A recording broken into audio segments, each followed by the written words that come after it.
Lecture du livre « Sans Dieu ni Dieu » d'auteur anonyme. Préface. Ce livre n'a pas d'auteur.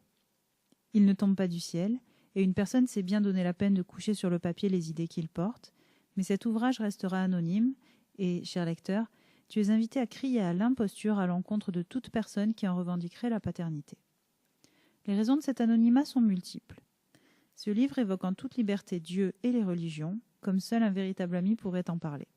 Je ne parle pas de l'ami qui te ménagerait ou te mentirait par crainte de te froisser ou de perdre ton amitié, non.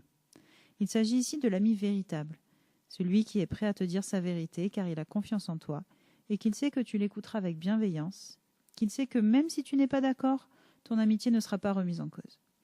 Et c'est une chose rare que de pouvoir se dire les choses sans retenue, de s'écouter jusqu'au bout, de se comprendre à défaut de tomber d'accord. Et c'est bien cela que l'auteur espère de toi, ami lecteur. Reste que, même si nous aimons nos amis et que nous les écoutons, il nous est bien difficile de résister à la tentation d'interpréter leurs propos, de leur attribuer des sous-entendus, d'expliquer ce qu'ils pensent par leurs origines, leur vécu, leurs couleurs politiques ou religieuses. Or, c'est ce phénomène que l'auteur souhaite éviter, que l'on interprète, que l'on dévoie, que l'on déforme en donnant à ses propos une résonance qu'ils n'ont peut-être pas. Une autre des raisons à cet anonymat est que si la pensée humaine évolue au gré des idées individuelles, celles-ci se nourrissent entre elles. Le processus de l'avancée de la connaissance humaine est si complexe que quand bien même quelqu'un serait le premier à exprimer une idée, peut-il pour autant se prévaloir d'en être l'auteur ? Il est impossible pour quiconque de garantir qu'aucune autre personne n'ait eu la même idée précédemment. Il y a plus de 2000 ans, les philosophes de l'Antiquité grecque avaient déjà largement balayé le spectre de la pensée humaine. Les idées doivent contribuer à faire avancer tout le monde et ne sauraient être au seul profit de quelques-uns.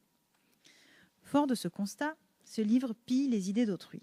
Et alors, quel plus beau succès peut-on attendre que de voir ses pensées reprises par d'autres ? Si par chance, au cours de la lecture de ce court ouvrage, tu découvres quelques idées qui te plaisent et te convainquent, fais les tiennes. Mieux encore, ce livre est livre de droit. Prête-le, copie-le, édite-le, traduis-le, tout est permis. L'auteur renonce à quelque droit que ce soit, toute initiative facilitant la diffusion des idées est la bienvenue. Aussi énigmatique que puisse paraître un anonymat, sache que ce livre n'est pas le fruit d'un intérêt particulier.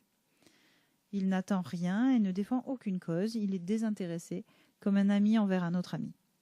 Son seul combat est la primauté de l'intelligence sur toute autre considération. Nul ne doit s'interdire de réfléchir, de penser, de raisonner, il s'agit de notre seule vraie liberté. Usons, abusons d'elle. Si elle veut parfois concourir à notre malheur, elle est surtout notre seul salut. Ami lecteur, ton ami auteur a décidé de se passer de Dieu. Puisses-tu lire, comprendre, et si tu en éprouves le besoin, pardonner.